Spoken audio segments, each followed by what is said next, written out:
आज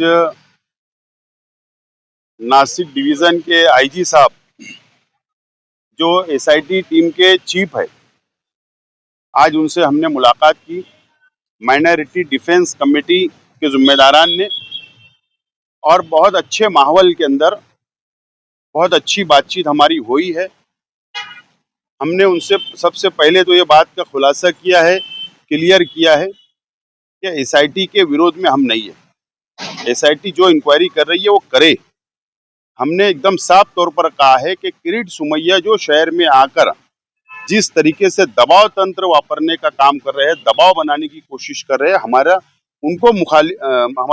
उनसे मुखालफत है, उनसे हमारा विरोध है।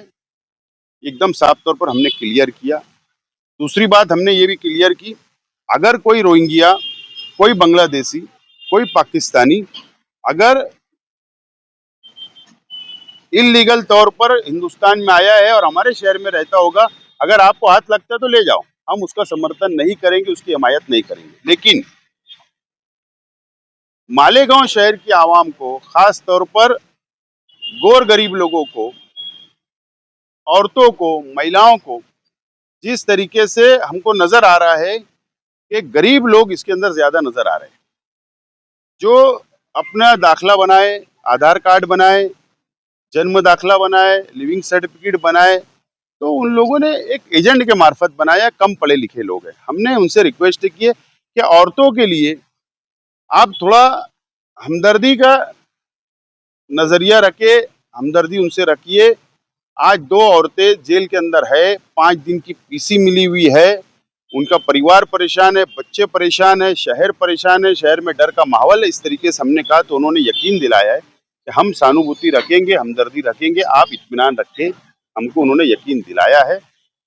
बहरहाल बहुत अच्छे ढंग से बातचीत हुई है और हमने उनसे कहा है कि हम 6 तारीख तक आप दाखिले वाले मामले में जो बच्चों का एडमिशन वगैरह है, उस ताल्लुक से हमने कहा है।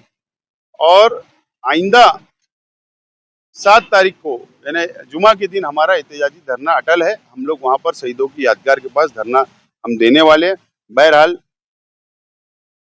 जो आज की मुलाकात हमारी अपनी हुई है, बहुत अच्छी बातचीत हुई है। हमने उनको मेमोरेंडम भी दिया है और उन्होंने कहा है कि हम सहयोग करेंगे, आप भी सहयोग करें। इस तरीके का आज बातचीत हुई है। आज माइनॉरिटी डिफेंस कमेटी ने एसआईटी की पूरी टीम के साथ मुलाकात की और जो हमारी डिमांड थी, एक बड़ी कामयाबी हम इसे मानते हैं कि आज जो आईजी साहब थे, उन्होंने कहा कि आपकी जो डिमांड है कि लोगों के घरों पर जाकर जो पूछताछ और कागज पत्र लिए जा रहे हैं, उससे एक डर और खौफ का जो माहौल है, तो उन्होंने कहा कि वो हम आने वाले सैटरडे से यहीं पर शुरू कर देंगे, यहीं पर बुलाएंगे, यहीं कागज पत्र जांच करेंगे।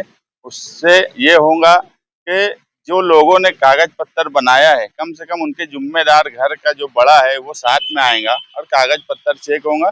तो जो शहर में एक खौफ का माहौल है, उसमें कहीं ना कहीं कमी आएगी। दूसरा, बच्चों के एडमिशन का जो सवाल है, उसको उन्होंने कहा कि हम सरकार को वो भेजते हैं और मेमोरेंडम जो है आपका वो सरकार को भेजते हैं, और आगे जो है उसमें हम कोशिश यही करेंगे कि बच्चों का तालीम का नुकसान ना हो। और हमने पहले भी 6 तारीख तक का वक्त दिया था, अभी भी उनको 6 तारीख तक बोला है, क्योंकि ये बच्चों के एजुकेशन का सवाल है। और उनको जब ये बात समझाई गई कि यार लॉकडाउन 2020 में लॉकडाउन के वक्त जो पैदाइश हुई है, वो बच्चे अब एडमिशन के लिए आ रहे हैं, तो उस वक्त तो कुछ वजह हो सकती है कि लॉकडाउन की वजह से लोग दाखिला नहीं बना पाए। कुछ हॉस्पिटल के भी ऐसे हुए कि उनका आपस में कारपोरेशन में कागज पत्र या करस्पॉन्डेंस नहीं हुआ, तो ऐसे लोगों के एडमिशन के लिए उन्होंने कहा है कि वो रास्ता निकालेंगे। कुल मिला के आज जो डिफेंस कमेटी की मीटिंग हुई, ये इंशाअल्लाह आने वाले वक्त में शहर के हक में एक अच्छा हो जाएगा और जो तकलीफ हो रही है उसमें कहीं ना कहीं कमी आएगी। बाकी जो कानूनी तौर पे लड़ाई हमारी लीगल टीम लड़ रही है, वो आप लोगों के सामने है।